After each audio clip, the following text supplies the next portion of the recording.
ഇത് കണ്ടപ്പോൾ ശിഷ്യന്മാരായ യാക്കോബും യോഹന്നാനും പറഞ്ഞു, കർത്താവേ, സ്വർഗത്തിൽ നിന്നും അഗ്നി ഇറങ്ങി ഇവരെ നശിപ്പിക്കട്ടെ എന്ന് ഞങ്ങൾ പറയട്ടെയോ?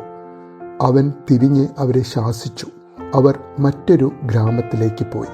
പരിശുദ്ധ തൃത്വൈക ദൈവത്തിന് സ്തുതി. യേശു അവരെ ഓർമ്മപ്പെടുത്തുകയാണ്, മനുഷ്യപുത്രൻ മനുഷ്യജീവനെ നശിപ്പിക്കാനല്ല, മറിച്ച് മനുഷ്യജീവനെ രക്ഷിപ്പാനാണ് വന്നത് എന്നുള്ളത്. തൻ്റെ ശിഷ്യരെ തിന്മയ്ക്ക് പകരം തിന്മ എന്നല്ല, തിന്മയെ നന്മ കൊണ്ട് ജയിക്കുന്ന പുതിയ നിയമം പഠിപ്പിക്കുന്ന യേശു. ആ ഗുരുവിൽ നിന്നും നമുക്ക് പഠിക്കാം. താൻ തിരഞ്ഞെടുത്ത കുരിശിൻ്റെ വഴി അത് ക്ഷമയുടെ വഴിയായിരുന്നു എന്നും അത് കാരുണ്യത്തിൻ്റെ, സ്വന്തം കൂട്ടുകാരന് വേണ്ടി തൻ്റെ ജീവൻ കൊടുക്കുന്ന സ്നേഹമാണ് എന്നുള്ളത്. എല്ലാം മറക്കുവാനും പൊറുക്കുവാനുമുള്ള ഹൃദയം. അങ്ങനെയുള്ള ഹൃദയത്തിനുടമയായ യേശു നമുക്ക് ഓരോരുത്തർക്കും തരട്ടെ എന്ന് ആഗ്രഹിക്കുന്നു, പ്രാർത്ഥിക്കുന്നു. നല്ലൊരു ദിവസം നേരുന്നു.